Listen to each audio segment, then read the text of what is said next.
disappointing game last weekend, but we had a really good training week. We had a training week where we could work with the team and really work them on the pitch. And I thought tonight the attitude, the desire was outstanding. And to couple that up with some of the play as well, some of the quality, I thought it was a really, really positive performance from us. How does it feel scoring your first hat-trick in English football since 2012, I think it was, against Villa?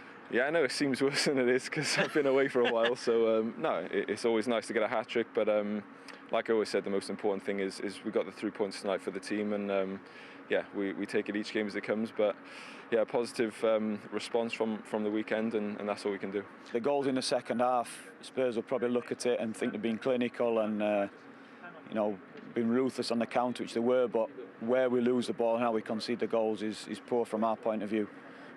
But you could argue we deserved that with the first half performance because, yeah, we weren't happy with the first half one little bit. We needed to change it. I know we changed personnel, but it was more an attitude change that was necessary. And, yeah, we saw an improvement second half without a doubt. But the game got taken away from us. We saw an incident with Lo Celso and Fleck. What was your take on that? Because it went to VAR and nothing was done. Red card. Yep, absolute red card. I can't believe it wasn't given as a red card. I can't believe it was at least being told to the referee to go and have a look at it as well. So I'm shocked. I'm shocked, especially when you think of some of the decisions that have been made recently for tackles that have been given as red cards. I just can't believe it wasn't given. Oh, we will come on to that in just a moment. That bar 10-15 minutes in the second half, that was very comfortable for Tottenham. Very comfortable, but you know what? Great response after what was a very disappointing, obviously, cup final. Seen smiles on faces, a different approach to the game as well. I think, you know, playing a lot higher up the pitch, winning the ball higher, the energy was good. There's no doubt Sheffield United were terrible, and it was an easy day, actually, for those Tottenham players. But all in all, another good day's work for Ryan Mason. And praise for Gareth Bale. Oh, where else can we start? It was a magnificent performance. It was the very best of Gareth Bale. It had everything: running off the ball, work rate, and his finishing was lethal. You can see he's eyeing up the space. He's going to run into it. He needs the ball to work, and it's there, and it's a clever finish. Work rate, as I said, no problem. He did that for his team, and he knew that in doing that, they were going to create chances. And look where he starts from there. He's inside his own 6-yard box to get up there. He even has time to stop and have a look around here. He's thinking, is anyone with me? And he realises he's on his own. And, I mean, the keeper's got absolutely no chance. Top of the top corner, lethal finishing. You can see he's on his way now. He's aware. He knows exactly what's around him. And he's not passing that, not when he's on the hat-trick. And you think, OK, time to relax. No way. Look at him there.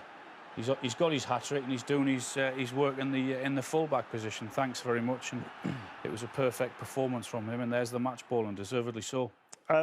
That front three of Bale, Son and Kane, I mean, that's an ideal front three for Spurs fans, isn't it? That's an entertaining front three. I know what you're going to say here. Go on.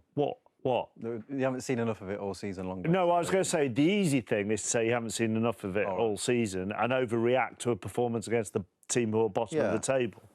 Yeah, potentially. But I still believe that Gareth Bale coming to the club in the first place and paying him all that money, what's the point of not playing him? You know, I felt that, yes, he was lacking a bit of fitness initially, but I've always felt that Gareth's the type of player that you just play and you keep playing him and you keep playing him until he gets himself fit and he gets that confidence because he's been a world-class player. And as he's seen today, he's just ruthless when he gets into that type of situation. And he's took a couple of goals away from Harry Kane today as well, which Mr. Shearer was happy about. Harry won't sleep tonight looking at some of those chances. And actually, that was the question I was going to put to you, and I thought I'm going to try and think quickly to make sure I come up with a different question. Ryan Mason angry about that challenge from John Fleck. It's difficult not to see that and think, at least... Disgusting. At least get the referee to go and have a look at it. Yeah, well, I thought he spoke really well, Ryan Mason, when he said, and when you look at some of the decisions and some of the sendings off that we've seen in the last month or two, then, yeah, I was surprised that's not a red. It's a shocking tackle, you know. I think they came out a bit of a different... Look at the stamp here is clear. He can get out of the way there, Fleck. How that's been looked at on VAR... Let me tell you something. Go on. Right?